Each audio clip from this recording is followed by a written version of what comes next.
ஊடக அறத்தை கடைபிடித்து வரும் நியூஸ் ஃபோக்கஸ் தமிழ் சேனலை சப்ஸ்கிரைப் பண்ணி ஆதரவு தாருங்கள்.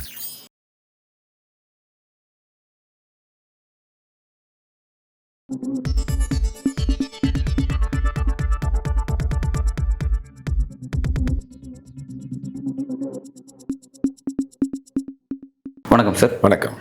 அதிமுகவுக்குள்ள என்னதான் நடக்குதுன்னு பேச வேண்டியதாக இருக்குது. திடீரென்று எடப்பாடி பழனிசாமியோட டெல்லி விசிட்டு அமித்ஷா மீட் பண்ணார். இப்போ அவரை தொடர்ந்து அடுத்ததாக செங்கோட்டையன் போயிருக்கிறாரு. என்ன நடக்குது உண்மையிலே? இந்த பரபரப்பு பல விஷயங்கள் பேசப்படுது. ஒரு மணி நேரத்துக்கு மேலே அங்கே பேசியிருக்கேன்ற மாதிரி செய்தியெல்லாம் வருது. அதிர்ச்சி அளிக்கக்கூடிய சில செய்தியெல்லாம் வந்துட்டுருக்கு. நீங்கள் என்ன பார்க்குறீங்க? என்ன அப்டேட் வந்துட்டுருக்கு? இப்போ அதிமுக சொப்பன சுந்தர காய் மாதிரி தான் ஆகிப்போச்சு. யார் கைவசம் அதிமுக இருக்குது அப்படிங்கிற ஒரு பெரிய கேள்வி. இது உண்மையிலேயே வருத்தத்திற்குரிய ஒரு விஷயம். திராவிட கட்சி ஒரு 50 வருடம் தமிழ்நாட்டில் ஒரு மிகப்பெரிய ஒரு சாதனையை செய்த கட்சி, ஒரு ஓட் பேங்கை ஓட் பேங்க் வச்சுருக்கக்குள்ள ஒரு கட்சி, வலிமையாக இருந்த ஒரு கட்சியை இத்தனை பிளவாக துண்டாடி சின்னாபின்னமாகி அப்படிங்கிறதுல உண்மையிலே வருத்தத்திற்குரிய விஷயம். இது எங்கே ஆரம்பிச்சது அப்படின்னா, இப்போ 2014 போட்ட ஒரு பிளானு இப்போ அவங்க எக்ஸிக்யூட் பண்ணுறாங்க. 2014 தேர்தலில் மோடியா லேடியா அப்படின்னு அந்த மாதிரி கேட்குறாங்க. அதற்கு பிறகு ஒரு 2 மாதத்தில் வழக்குகள் வேக வேகமாக முடிக்கப்படுகிறது. கான்வாய் வாகனத்தோடு போனவங்க வெளியில் வர்றப்போ குற்றவாளியாக வர்றாங்க. அதுக்கு பிறகு 21 நாள் சிறைச்சாலையில் இருக்கிறாங்க. அதுக்கு பிறகு தொடர்ந்து அந்த மாதிரி வழக்கு ரீதியாக மன உளைச்சல் தொடர்ந்து கொடுக்கப்படுது. அதுக்கு உடல்நிலை சரியில்லாமல் போகுது. 2016 ஜெயிக்கிறாங்க. அதுக்கு பிறகு இறந்து போகிறாங்க. அது வரைக்கும் அதிமுக, அதோட அதிமுகவின் அத்தியாயம் முடிந்தது. அதற்கு பிறகு அண்ணா திராவிட முன்னேற்றக் கழகம், அது அமித்ஷா திராவிட முன்னேற்றக் கழகம் மாறுது. அதற்கு பிறகு எடப்பாடி அவங்க தான் உட்கார வைக்கிறாங்க. ஓபிஎஸ் அவங்க யுத்தம் செய்ய சொல்கிறாங்க. டிடிவி அவங்க தான் கண்ட்ரோல் எடுக்கிறாங்க. சசிக்கு எல்லாமே அவங்களுடைய கண்ட்ரோலில் தான் இருக்குது. அப்போ அதிமுக முழுவதுமாக அவங்களுடைய கட்டுப்பாட்டில் எடுத்துட்டாங்க. 2016 கடைசியிலேயே எடப்பாடி பழனிசாமி எப்போ முதலமைச்சர் ஆனாரோ அப்போயே அதிமுகவை தன்னுடைய கட்டுப்பாட்டில் எடுத்தாங்க. இப்போ பார்த்தீங்கன்னா போன வாரம் தான் எடப்பாடி பழனிசாமி டெல்லிக்கு போய் பார்த்துட்டு வந்தார். முதல்ல மறுத்தார். இல்லை நான் கட்டடத்தை பார்க்க போனேன்னாரு. இல்லை ஸ்க்ரீன் நல்லா போட்டிருக்காங்களான்னு பார்க்க போகிறேன்னாரு. அப்புறம் சாயங்காலம் போல் நாங்கள் பார்த்துட்டோம், இந்த தமிழ்நாட்டினுடைய இதை பற்றி பேச போயிருந்தோம், நலன் பற்றி பேச போயிருந்தோம்னு ஒரு கருத்தை சொல்லிட்டு வந்தார். இன்றைக்கி பார்த்தீங்கன்னா காலையில் ஒரு பரபரப்பான ஒரு செய்தி வந்துட்டு இருக்கு.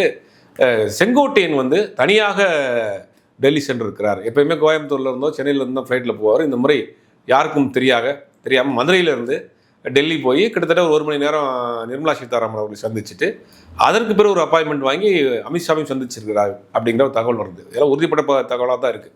ஏன்னா ஒரு உள்துறை அமைச்சரை நீங்கள் சந்திக்கிறது மறைமுகமாக சந்திக்க முடியாது. எல்லாமே புரோட்டோக்கால், எல்லாமே ரெக்கார்டு தான். அப்படிங்கும் போது அங்கே டெல்லியிலிருந்து கொடுக்கக்கூடிய செய்திகள், பத்திரிகையாளர் சொல்லக்கூடிய செய்திகள்லாம் பார்க்குறப்ப ஒரு மணி நேரம் சந்தித்து செங்கோட்டையனிடமும் பேசியிருக்கிறாங்க.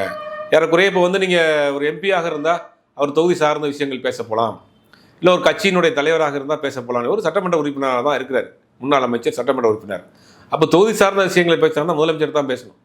அப்போ ஒரு ஒன்றிய உள்துறை அமைச்சர்கிட்டையும் நிதி அமைச்சர்கிட்ட பேசுகிறாங்கன்னா ஏறக்குறைய ஒரு கட்சி சார்ந்த விஷயம் தான். அமித்ஷா ஓப்பனாகவே சொல்கிறார், நாங்கள் அதிமுகவோட கூட்டணி பேச்சுவார்த்தை நடத்திக்கிட்டு இருக்கிறோம், அது உங்கள் விரைவில் சொல்லுவோங்கிறார். அதிமுக தரப்புலேருந்து சொல்வதற்கே அவங்க கொஞ்சம் வெட்கப்படுறாங்க. பிஜேபியோடு கூட்டணின்னு இருக்கிறத சந்திக்கிறத மறைக்கிறாங்க. நீங்கள் ஒரு கட்சி இந்தியாவுடைய உள்துறை அமைச்சர் சந்திக்கிறது ஏன் மறைக்கணும்? அப்போ அதை நீங்கள் மறைக்கிறீங்க. இப்போ அவர் பார்த்துட்டு வந்த உடனே என்ன பண்ணுறாரு, அமித்ஷா ட்வீட் போடுறாரு, நாங்கள் 2026 ஜெய் ஜனநாயக கூட்டணி தான் ஆட்சி அப்படின்னு. அப்போ அதிமுகவே ஒரு வலுக்கட்டாயமாக ஒரு விஷயத்த கொண்டு வர்றாங்கன்னு தான் பார்க்க வேண்டியது. இப்போ செங்கோட்டையோட விஷயம் என்னென்னா, ஆல்ரெடி டிடிவி அவங்க கையில் தான் இருக்கிறாங்க, ஆல்ரெடி சசிகலா அவங்க கண்ட்ரோலில் தான் இருக்காங்க, ஓபிஎஸ் அவங்க கண்ட்ரோலில் தான் இருக்கிறாங்க. இப்போ செங்கோட்டையன் தங்கமணி வேலுமணி ஆல்ரெடி அவங்கள்ட்ட தான் இருக்காங்க. செங்கோட்டையன் புதிதாக ஒரு மனக்கசப்பில் இருக்கிற அவரையும் கூப்பிட்டு அவரையும் தன்னுடைய கண்ட்ரோலில் வச்சுருக்காங்க.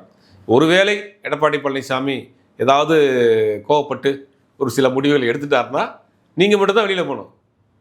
கட்சி எங்கள்கிட்ட தான் இருக்குது. நீங்கள் பொதுச் செயலாளராக இருக்கலாம், எதிர்கட்சி தலைவராக இருக்கலாம், நீங்கள் ஃபார்மில் கையெழுத்து போடக்கூடிய அதிகாரம் உங்களுக்கு இருக்கலாம், தேர்தல் ஆணையம் ஃபார்மில் அதிகாரம் இருக்கலாம். ஆனால் கட்சி எங்கள்கிட்ட தான் இருக்குது. மாப்பிள்ளை அவர் தான், போட்டிருக்க சட்டம் எங்களது தாங்கிற கணக்கு மாதிரி ஒட்டுமொத்தமாக அதிமுகவே தன்னுடைய கண்ட்ரோல் வச்சுருக்காங்க. இப்போ ஒரு ஆப்ஷனாக வச்சுருக்காங்க, நீங்கள் ஏதாவது இது பண்ணீங்கன்னா நாங்கள் இன்னொரு இடத்துல கொண்டு செங்கோட்டையன் நீங்கள் அதே இடத்துல செங்கோட்டையன் எங்களால் ரீப்ளேஸ் பண்ண முடியும், இந்த பாருங்கள் அப்படின்னு அவங்க ஒரு வார்னிங், எச்சரிக்கை கொடுத்துருக்காங்க எடப்பாடி பழனிசாமி. அப்படி தான் அதை எடுத்துக்கணும். சார், இப்போ கட்சி எந்தளவுக்கு பலவீனமாக இருக்குங்கிறது எல்லாருக்குமே தெரியும். அதிமுகனுடைய பிரதிநிதிகள் எல்லாருக்குமே நிச்சயமாக தெரியும். அதுவும் செங்கோட்டையன் சீனியர் இந்த மாதிரியான சுச்சுவேஷன்லாம் பார்த்து என்ன முடிவு எடுப்பாருங்கிறத அவர் ஒரு பழுத்த அரசியல்வாதி. இப்படி இந்த இடத்துக்கு அவர் நகரணுமான்ற ஒரு கேள்வி இருக்குது. ஒன்று அவரை நோக்கி ஒரு கேள்வி. அதே போல் எடப்பாடி பழனிசாமியும் ஆல்ரெடி பலவீனமாக நம்ம இருக்கும். அப்போ இன்னொரு புது புது ஃபேக்டர் நமக்கு எதிராக உருவாக்கி கூடாதுங்கிற அந்த அந்த சென்ஸும் அவருக்கு இருக்கும். ஏன் வந்து இந்த விஷயங்கள் எப்படி இந்த 2 பேரும் எப்படி நம்ம புரிஞ்சுக்கல? இல்லை, செங்கோட்டையன் தன்னை ஒரு அதிகார மையத்துக்குள் வரணும்னு ஆசைப்படுறார். எவ்வளோ நாளைக்கு தான் வந்து நமக்கு பின்னாடி இருக்க முடியும்? எல்லாரையும் விட சீனியர் அவர். தனக்கு உண்டான ஒன்றும் அதிகாரம் அதிமுகவில் கிடைக்கலன்னு நினைக்கிறார். இப்போ இந்த அதிகாரம் யார் கொடுத்தா என்ன இருக்குது? ஓகே, அரசியல்வாதிகளை பொறுத்தவரைக்கும் அதிகாரம் இருந்துகிட்டே இருக்கணும், கடைசி வரைக்கும் அந்த பவரில் இருந்துகிட்டே இருக்கணும். அப்போ அந்த பவரை நோக்கி தானே போவாங்க. அவர் தான் முதலமைச்சர் ஆயிருக்க வேண்டியவர், எல்லாருக்குமே தெரியும். சில காரணங்களால் அதை ஆக முடியாமல் போச்சு.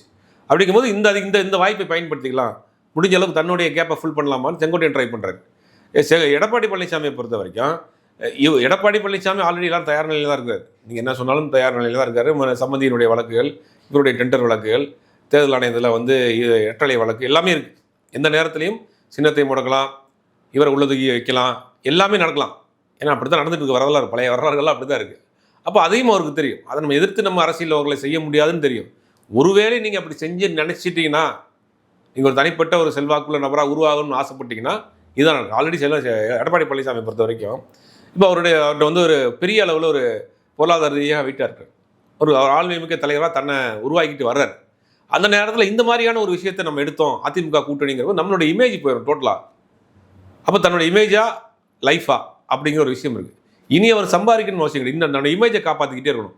அவன் இமேஜை வந்து கரெக்டாக வந்து ஸ்டே பண்ணணும், அடுத்தடுத்த கட்சி தலைவராக போகணும், முதலமைச்சராகணும் அவர் ஆசைப்படுறாரு. இப்போ அதிமுக கூட்டணி, அதிமுக பாஜக கூட்டணிங்கிறது கண்ணுக்கு தெரிஞ்சு அது ஒரு தோல்விகரமான கூட்டணி. ஆல்ரெடி 2021 ட்ரை பண்ணிட்டாங்க.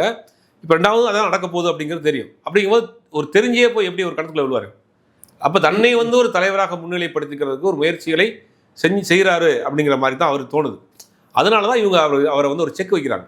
நீங்கள் ஏதாவது அப்படி ஒரு முயற்சி எடுத்தீங்கன்னா நீங்கள் மட்டும் தான் தனித்து விடப்படுவீர்கள், ஒட்டுமொத்த அதிமுகவும் எங்கள் கையில் தான் இருக்குது அப்படிங்கிறது எடப்பாடி பழனிசாமிக்கு ஒரு வார்னிங் தான். சார், இப்போ இன்னொரு விஷயத்தை பேச வேண்டியதாக இருக்குது. எடப்பாடி பழனிசாமி உறுதியாக தான் இருக்காரா? பாஜகவோட சேர்ந்தால் நமக்கு தோல்விதாங்கிறது அவர் உறுதியாக இருக்கார் அப்படின்னு ஒரு கேள்வி. இல்லை, அது எல்லாருக்குமே தெரிஞ்சு. பாஜகவோட சேர்ந்தால் தோல்வி தான் அப்படிங்கிறது எல்லாருக்குமே தெரியும். அதிமுகவினுடைய அடிமுட்ட தொண்டர்கள் முத கூட தெரியும். ஆனால் சார், சேர்ந்திருந்து 2021 சட்டமன்ற தேர்தலை எதிர்கொண்டாங்க. 10 வருஷம் ஆன்டி இன்கம்பன்ஸுக்கு அப்புறம் எதிர்கொண்டு 77 எம்எல்ஏ கிட்ட மொத்த கூட்டணி சேர்த்து கிட்டத்தட்ட வாங்கினாங்க. தனித்து பிரிஞ்சு நாடாளுமன்றத்தில் சந்திச்சாங்க. 2 பேருமே வாஷ் அவுட். ஓகேவா?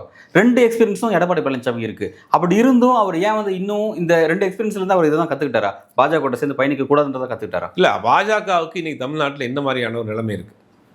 இருமொழி கொள்கையாக இருக்கட்டும், டாக்ஸு ரிலீஸ் பண்ணுறதா இருக்கட்டும், ஜிஎஸ்டியாக இருக்கட்டும், டிமானிட்டேஷனாக இருக்கட்டும், எல்லாமே டீலிமிட்டேஷனாக இருக்கட்டும், எல்லாமே வந்து பாஜகவுக்கு ஒரு எதிரான மனநிலை தமிழ்நாட்டில் இருக்குது. இந்த மொழி பிரச்சனைங்கிறது பாஜகவுக்கு ஒரு பார்த்தீங்கன்னா அதுக்கு பிறகு தான் பாஜக பல பிளானை மாற்றுறாங்க. இந்த NEP 2020 கொண்டு வர பிறகு தமிழ் மொழி பிரச்சனை வந்து கையில் எடுத்த பிறகு ஒட்டுமொத்தமாக தமிழ்நாடு ஒன்று சேர்ந்துட்டாங்க. பாஜகவுக்கு எதிராக ஒட்டுமொத்தமாக ஜாதி ரீதியாக பிரிஞ்சு கிடந்தான், மத ரீதியாக பிரிஞ்சு கிடந்தான், கட்சி ரீதியாக பிரிஞ்சு கிடந்தான். ஆனால் இந்த பிரச்சனை வந்து எல்லாரும் ஒரே ஒத்த புள்ளியில் வந்து நிற்கிறானுங்க. அது பாஜகவுக்கு ஒரு பெரிய ஒரு தலைவலியாக இருக்குது. திமுக தேவையில்லாத ஒரு இடத்த கை வச்சிருச்சு அப்படிங்கிறது பாஜகவுக்கு தெரியும். அப்போ இந்த விஷயத்துக்கு வந்து நம்ம எப்படி ஓவர் கம் பண்ணுறது அப்படின்னா வலுவான கட்சி அதிமுக தான். அப்போ இது வந்து இந்த நிலைமையில் வந்து யார் பாஜகவோட கூட்டணி வைப்பா? கூட்டணியில் இருக்கக்கூடிய பாமகவே தொடர்ந்து எதிர்த்துக்கிட்டு இருக்காங்க. எந்த நேரத்தில் வெளியில் போகலாமான்னு யோசிச்சுட்டு இருக்காங்க. ஒரு ஆப்ஷன் கிடைச்சா அவங்களும் போயிடுவாங்க. அப்படி நிலைமையில தான் இருக்குது. அப்படிங்கும்போது வலுவான ஒரு கூட்டணி இல்லாமல் தனியாக நின்று என்ன செய்ய முடியும்? தனியாக நின்று நம்ம ட்ரை பண்ணோம், அது பெருசாக ஒன்றும் ஒர்க் அவுட் ஆகலை. அப்போ நம்மளுக்கு எதிராகவும் மனநிலை ஓடிட்டு, தமிழ்நாடு முழுவதும் நம்மளுக்கு எதிரான மனநிலை ஓடிட்டு இருக்கு. அப்போ அதிமுக தான் ஒரே அடைக்கலாம். அதிமுகவை திருப்பி நம்ம ரீபூட் பண்ண வேண்டிய வேலை இருக்குது. அப்படிங்கிறதுனால அதிமுக எடுக்கிறாங்க. அதிமுகவில் இப்போ தனிப்பட்ட ஒரு தலைவராக எடப்பாடி பழனிசாமி உருவாக்கிட்டு வர்றாரு. தன்னை உருவாக்கிட்டு இருக்காரு. அந்த நேரத்தில் இவர் அந்த முடிவு எடுத்தாருன்னா இவர் டம்மியாயிருவார். அப்போ அவர் எதுவும் முகரண்டை பிடிச்சிருவாரா, வெளியில் போயிடுவாரா, வேறு எதுவும் முடிவுகள் எடுக்க வந்துடுவாரா அப்படிங்கிறதுனால இந்த செக் வைக்கிறாங்க. பாஜக இதனால நோட் பண்ணிங்கன்னா பாஜக தரப்பில் இருந்தால் அமித்ஷா ட்வீட் போடுறாரு, சொல்கிறாரு நாங்கள் தான் பேச்சுவார்த்தை. அதிமுக தரப்புலேருந்து எதுவும் வராது. பார்த்தீங்கன்னா ஒன்றும் இல்லைங்க, அது 4 இருக்கு, ஒன்றும் மலுப்பலான பதிலாகவே இருக்கும். ஆனால் இவங்க உறுதியாக சொல்கிறாங்க. ரங்கராஜ் பாண்டே இவர் டெல்லிக்கு போகிறோன்னே போட்டார், இங்கே செய்திகளை போடுறாங்க இந்த மாதிரி சந்திக்க போகிறாரு அப்படின்னு. முதல்ல அவர் தான் ஃப்ளாஷ் பண்ணுறாரு. அப்போ அவருக்கு தெரியாமல் இருக்காது. அப்படிங்கிறது அதிமுக பாஜக இதை வந்து பலவந்தமாக கூட்டணியில் அவங்களை வச்சிருக்காங்க தான் பார்க்க வேண்டியதாக இருக்குது. ஆனால் சார், இப்போ இதில் இன்னொரு விஷயம் பேச வேண்டியதாக இருக்குது. இப்போ வந்து திமுகவுக்கு எதிராக அதிமுக கடுமையாக பலவீனமாக இருக்குது. உட்கட்சி விஷயத்தில் உடஞ்சி பலவீனமாக இருக்குது. 2வது கூட்டணி விஷயத்துலையும் பலவீனமாக இருக்குது. அந்த பக்கம் திமுக அதில் வந்து ஸ்கோர் பண்ணிட்டே இருக்காங்க. பெரிய கூட்டணி நீண்ட காலமாக வச்சுருக்காங்க. ஸோ அப்படி இருக்கும்போது எடப்பாடி பழனிசாமி ஒரே நேரத்தில் திமுகவையும் பகச்சிக்க முடியாது, மாநில ஆளுங்கட்சியையும் பகச்சிக்க முடியாது, டெல்லி ஆளுங்கட்சியும் பகச்சிக்க முடியாது. அப்போ டெல்லி ஆளுங்கட்சி இங்கே வர்றதுங்கிறது அதை வச்சு இங்கே இருக்க திமுக ஒரு நெருக்கடி ஏற்படுத்தலாம்ல. அவங்களை ஒன்றா சேர்ந்துக்கிட்டு ஒரு நெருக்கடி ஏற்படுத்தலாம். அவங்ககிட்ட எல்லா விதமான அதிகாரம் இருக்குது, இவங்களோட பல மடங்கு அதிகாரம் இருக்குது. அதை வந்து ஒரு பாசிட்டிவாக ஏன் பார்க்கல அவர்? ஏன் அது ஒரு நெகட்டிவாக இதை பார்க்குறாரு? இல்லை, பாசிட்டிவாக பார்க்கலன்னா இப்போதைக்கு வழக்குகளும் தப்பிச்சுக்கலாம். ஆனால் உங்களுக்கு அதிகாரத்துக்கு வர முடியாதுல்ல. அதிகாரத்துக்கு வர முடியாது. அவரோட இமேஜ் டோட்டலாக டேமேஜ் ஆகும். பாஜகவை நாங்கள் எதிர்க்கிறோம், பாஜகவை எதிர்த்தா தான் தமிழ்நாட்டில் அரசியல் பண்ண முடியும். அப்போ தான் நீங்கள் தலைவராக உருவாக்க முடியும். அப்படிங்கும் போது அது நல்லாவே தெரியும். திருப்பி போய் அதே வேலையை செஞ்சார்னா ஒட்டுமொத்தமாக இருக்கக்கூடிய கொஞ்சம் கொஞ்சம் இமேஜும் போயிடும்.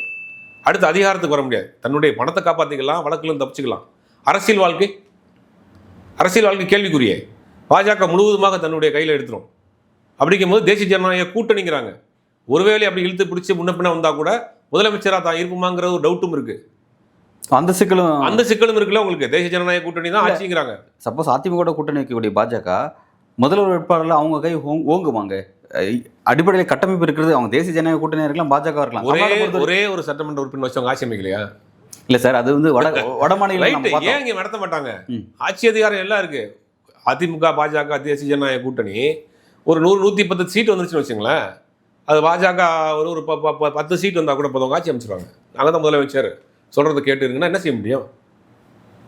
அதுதான் பயப்படுறாரு எடப்பாடி பழனிசாமி. நமக்கு அரசியல் வாழ்க்கையும் போயிடும், பதவியும் கிடையாது, தமிழ்நாட்டில் நமக்கு இமேஜும் போயிடும். இத்தனை சிக்கலை பாஜக கூட்டணினால் நம்ம எடுக்கணுமா?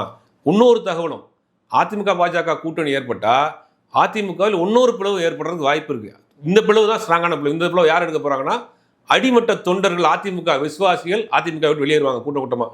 எழுதி வச்சுக்கோங்க. அதிமுக பாஜக கூட்டணின்னு டிக்ளேர் பண்ணிட்டாங்கன்னா இப்போ மேல்மட்ட தலைவர்கள் சமரசமாகிடுவாங்க. ஆனால் அதிமுகவினுடைய அடிமட்ட தொண்டர்கள் கூட்டமாக அந்த கட்சியை விட்டு வெளியேறுவார்கள்.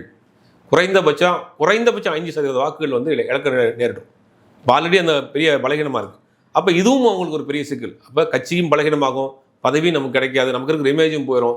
பல சிக்கல் இருக்குது அதிமுக கூட கூட்டணி வைக்கிறது. அதுக்காக மிகப்பெரிய அளவில் ஒரு தயக்கத்தோடு தான் இருக்கார் எடப்பாடி பழனிசாமி.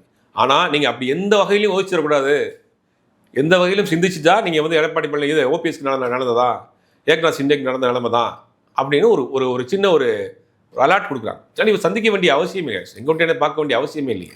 ரைட், அது புரிஞ்சுக்கிறேன் சார். இப்போ வந்து இன்னொரு விஷயம் என்னென்னா, இந்த எடப்பாடி பழனிசாமி தான் பாஜக கூட்டணியில் வச்சுக்கிட்டு 2021 வந்து எலெக்ஷன் சந்திச்சார். நான் சொன்ன மாதிரி வந்து பெரிய வெற்றி பெற்றாங்க. எதிர்கட்சியாக வலிமையான எதிர்கட்சி உட்காந்தாங்க. பாஜகவும் எம்எல்ஏ பெற்றாங்க. இப்போ சட்டமன்ற தேர்தலுக்கு கூட்டணி அமைக்கிற, நாடாளுமன்ற தேர்தலுக்கு வேண்டாம் சார், அது மோடிக்கான எலெக்ஷன், அங்கே வேண்டான்ட்டார். சட்டமன்றங்கிறது வந்து ஸ்டாலின் வேணுமா வேண்டாம் தான். அப்படின்ற இடத்துல வந்து இப்போ பாஜக கூட்டணி வைக்கிறதுங்கிறது நமக்கு ஒரு பெரிய பிரச்சனை கிடையாது. நம்ம வந்து பெரிய டஃப்பான ஒரு ஃபைட் கொடுக்க முடியும். அது அந்த மாதிரி அதை பார்க்கலையே அவர். அது எப்படி? கண்டிப்பாக பாஜகவோட கூட்டணி வச்சா தலித் வாக்குகள், இஸ்லாமியர் வாக்குகள், தமிழ் உணர்வாளர்கள் வாக்குகள், தமிழ்நாட்டில் கூடிய பெரும்பாலானவர்கள் பாஜக ரசிக்கல, ஏற்றுக்கலையே. ஆனால் பிரிஞ்சிருந்து கூட அவர் வந்து தலித் வாக்கில் கவர மாதிரியோ அல்லது இஸ்லாமிய வாக்கில் கவர மாதிரியோ நம்பிக்கை தர மாதிரியான பேச்சு எதுவும் பேசலை. பாஜகவுடைய கோர் அரசியலை டச் பண்ணல. அவர் ஜஸ்ட் அண்ணாமலைன்ற மாதிரி தான் ஃபைட் பண்ணிட்டு இருந்தார். அந்த கொள்கை ரீதியான எதிர்ப்பு அவர்கிட்ட இல்லை. அப்படி இருந்து கூட அதனால தான் தோல்வி. நடந்தது நாடாளுமன்ற தேர்தல். நீங்கள் யாரை எடுத்தீங்க? திமுக பிரச்சாரம் பண்ணுறீங்க. அப்போ நீங்கள் டம்மியான வேட்பாளரை போடுறீங்க. கொங்கு பகுதியில் வந்து கோயம்புத்தூரில் வந்து யார் டாமினேட் அதிகம்னு தெரியும், கவுண்டர் சமூகம் தான் அதிகம். நீங்கள் வந்து அங்கே வந்து வேட்பாளர் அண்ணாமலை போடுறப்ப ஒன்னொரு நாயுடு சமூகத்தை சேர்ந்த ஒரு வேட்பாளர் போடுறீங்க. அப்போ நீங்கள் அங்கேயே விட்டு கொடுக்குறீங்களா இல்லையா? மறைமுகமான ஒரு கூட்டணி இருக்குங்கிறதுனால தான் அந்த தோல்வி. நீங்கள் தைரியமாக பாஜகவை எதிர்த்து 2024 தேர்தலில் மிகப்பெரிய அளவில் ஒரு பிரச்சாரம் நடந்திருந்தா ஒரு 4-5 சீட்டாக அதிமுக வந்திருக்கும். கள்ளக்குறிச்சியெல்லாம் அவர் தான் வரப்போறான்ற மாதிரியான கருத்து கணிப்புலாம் வந்துச்சு.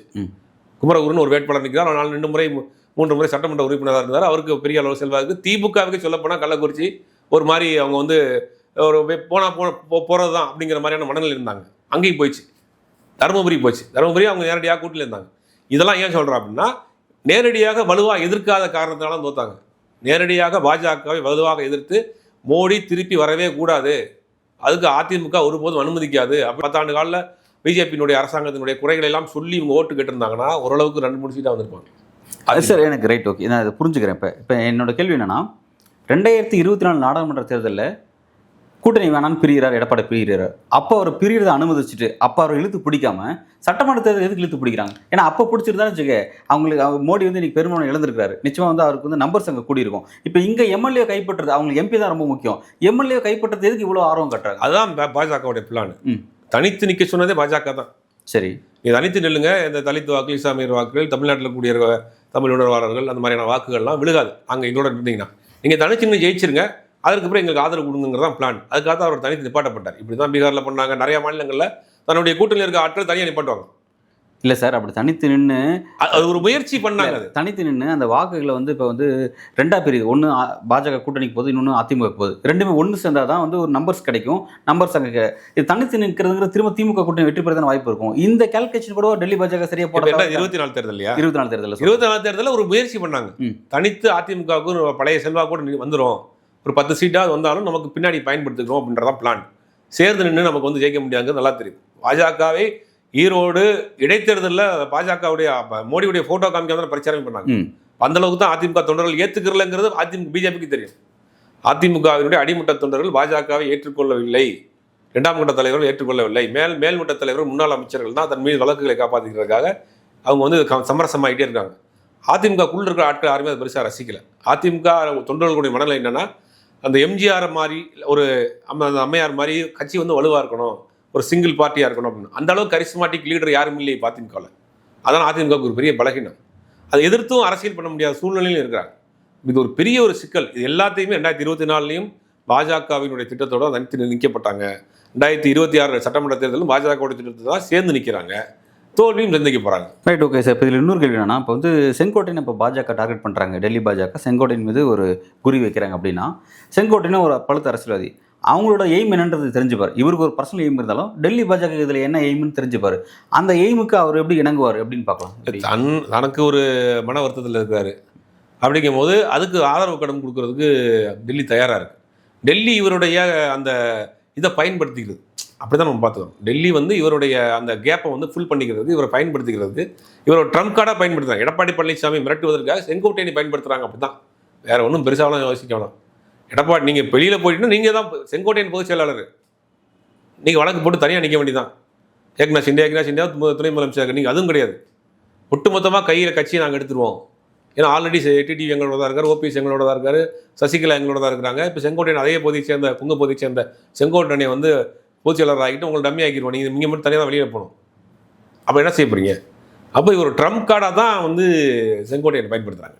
செங்கோட்டையன் ஆல்ரெடி ஒரு மன வருத்தத்தில் இருக்கார், அதை அவங்க சரியாக பயன்படுத்திக்கிறாங்க. அவ்வளோதான். இப்போ திரும்ப டெல்லி பாஜக பொறுத்த வரைக்கும் தமிழ்நாட்டில் இருக்கக்கூடிய 2 திராவிட கட்சிகளை அதிமுக மட்டும் தான் டார்கெட் பண்ணியிருக்காங்க. இன்னும் திமுக பக்கம் வரவே இல்லை. முதல்ல ஒவ்வொன்றா தான் நம்ம 2 கட்சியில் 50 வருஷமாக ரொம்ப ஸ்ட்ராங்காக இருக்குது. ஒவ்வொரு கிளையாக தானே வெட்ட முடியும். முதல் கிளையாக வந்து அதிமுக வெட்டும். அதிமுக வெட்டுறது ஈஸியாக இருந்துச்சு, தலைமை இல்லை, அடுத்தடுத்து ஒவ்வொன்றா செய்வோம் அப்படின்னு திமுக அடுத்த டார்கெட்டாக முயற்சி பண்ணுவாங்க. அதிமுக அழித்து விட்டுட்டு திமுக வச்சு பாஜகங்கிற மாதிரி ஒரு நரேஷனை இங்கே செட் பண்ணுறாங்க. இப்போ ஒன்று ஆளும் கட்சி பாஜக, இல்லை எதிர்கட்சி பாஜக தமிழ்நாட்டில் அப்படிங்கிற ஒரு ஸ்ட்ராட்டஜியை கொண்டு வந்துட்டு அப்புறம் அதுக்கு அடுத்ததாக திமுகவில் கை வைப்பாங்க. இதுதான் அவங்களுடைய பிளான். அடுத்த கட்டம் எதை நோக்கி நகர்றதுங்கிறத பொறுத்து வந்து பார்ப்போம் சார். நன்றி.